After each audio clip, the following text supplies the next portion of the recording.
Greetings! Bago tayo kiligin at mapapasana all sa love story na ibabahagi ko ngayong araw na ito is may tanong muna ako sa inyo. Natanong niyo na ba yung mga magulang niyo kung paano sila nagtagpo at nagkakilala bago sila nag-asawa? Kung paano niligawan ni tatay niyo si nanay niyo? O baka naman ang lolo't lola niyo pa yung naghanap ng mapapangasawa nila? Uso pa ba yun? Arranged marriage?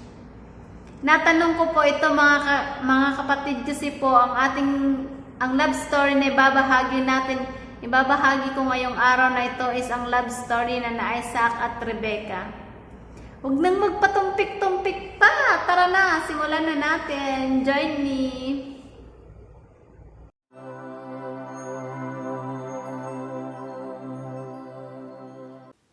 Matandang-matanda na noon si Abraham at pinagpapalang mabuti ng Diyos. Nagdesisyon siya na maghanap ng mapapangasawa ng kanyang anak na si Isaac. Subalit ayaw ni Abraham na mapangasawa ni Isaac ay taga-Kanaan, ang lugar kung saan sila nakatira. Naisip niya ang Haran, ang kanyang lupang sinilangan. Tinawag ni Abraham ang pinakamatanda niyang alipin na kanyang katiwala. Pumunta ka sa bayan kong tinubuan at pumili ka doon ng mapapangasawa ng aking anak na si Isaac.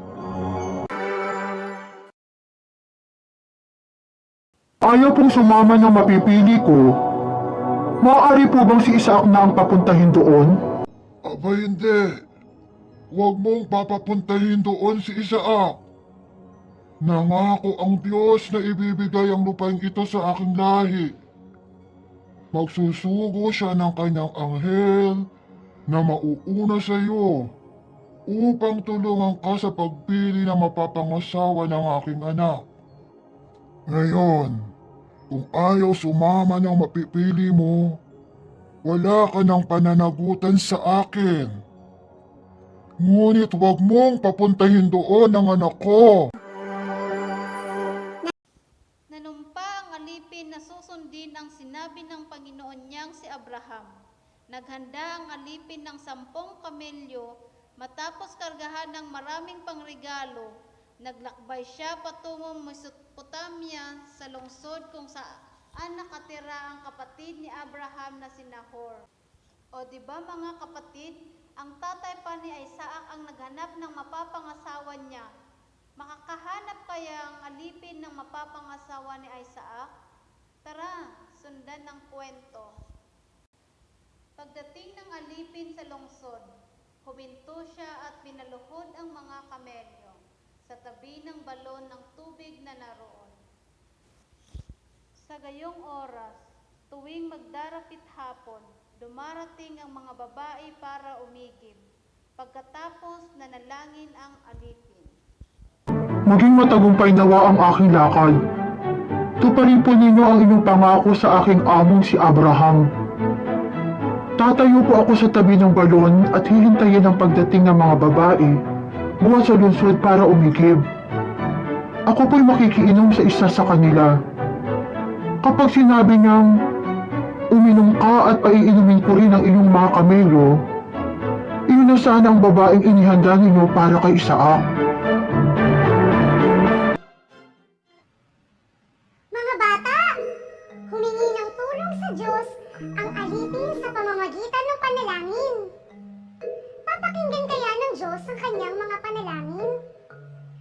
Bago natin ipagpatuloy ang kwento, tanungin mo uli sina nanay at tatay. Naging bahagi ba ang Diyos sa kanilang pag-iibigan? Humingi rin ba sila ng tulong sa Diyos para mahanap ang isa't isa? Ano-anong mga palatandaan para masabi nilang sila na nga ang magiging mag-asawa? Natanong niyo na ba sa kanila, mga bata? Kung hindi pa, balikan na lang natin sila mamaya. Sa ngayon, ipagpatuloy na muna natin ang kwento.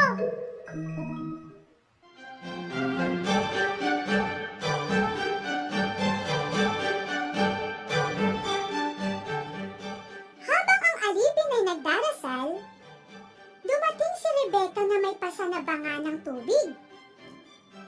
Siya ay anak ni Betuel. Siya'y dalaga pa at napakaganda. Lumusong siya sa kinaroroonan ng balon. Pinuno ang kanyang banga at umahon. Sumalubong agad ang alipin at sinabi, Maaari bang makiinom? Opo! Nang ito'y makainom na, sinabi pa ng dalaga, paiinumin ko rin po ang inyong mga kamelyo. Tahimik na pinagmasdan ng alipin ang dalaga at iniisip kung iyon na kaya ang sagot ng Diyos sa kanyang panalangin. Matapos makainom ang mga kamelyo, inilabas ng alipin ang dala niyang mamahaling singsing at 2 pulseras na pawang lantay na ginto at ibinigay sa dalaga. Pagkatapos, ito'y tinanong niya, Sino ba ang iyong mga magulang?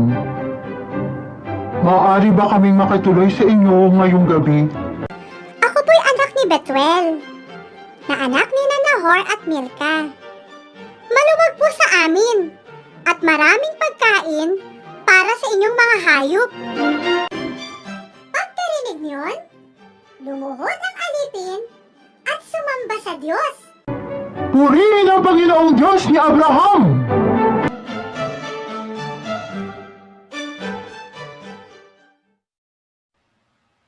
Wow! Tuloy ng makapangyarihan ang pagdarasal sa Diyos. Dahil agad na pinakikinggan ng panalangin ng alipin na matagpuan ang babaeng karapat-dapat para kay Isaac. Grabe! Nakaka-excite ang mga susunod na mangyayari. Balikan natin ang kwento.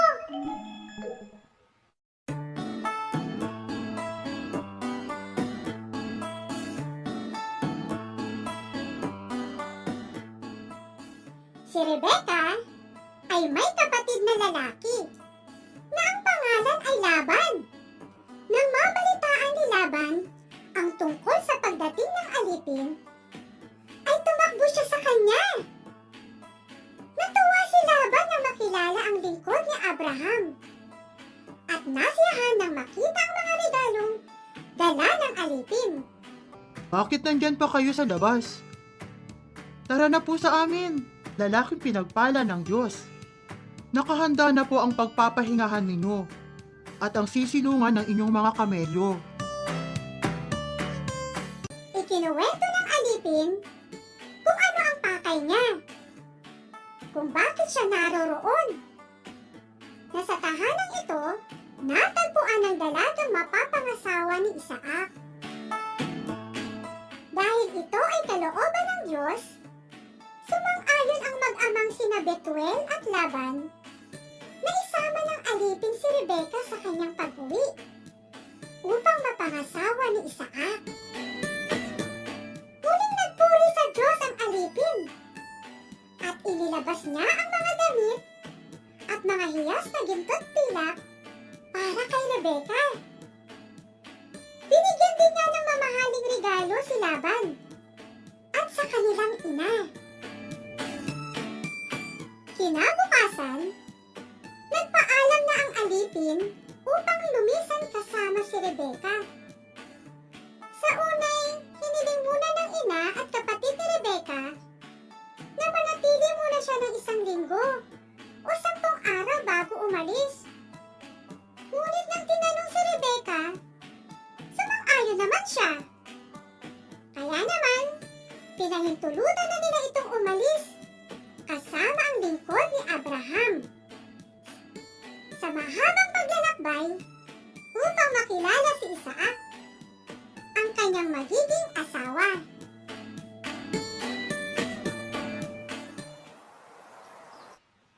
So mga bata, natunghayan natin na happy ending ang love story ni na Isaac at Rebecca. Ngunit kung titingnan natin, naging posible ang lahat ng yun dahil sa pananampalataya ng mga taong ito sa pangako at kagustuhan ng Diyos. galing, di ba? Ganyan din ba ang nangyari sa mga magulang ninyo? Sigurado din naman akong happy ending din ang love story ng mga magulang ninyo.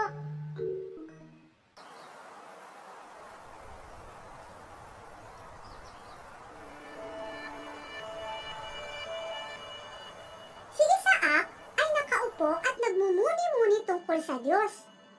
Nang makita niyang lumitaw ang mga kamelyo at ang kanyang lingkod, tumakbo siya papunta sa kanila. Sino ang lalaking iyan na papalapit sa atin? Tanong ni Rebecca sa lingkod ni Isaac. Siya po si Isaac.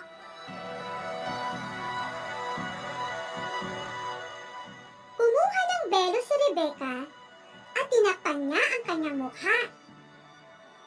Isinalaysay naman ng alipin kay Isaac ang ginawa niya. Pagkatapos, dinala ni Isaac si Rebecca sa toda ni Sarah na kanyang ina. At ito'y naging asawa niya. Mahal na mahal ni Isaac si Rebecca. Dumating ang panahon, nagkaroon sila ng anak na kambal, sina Esau at Jacob.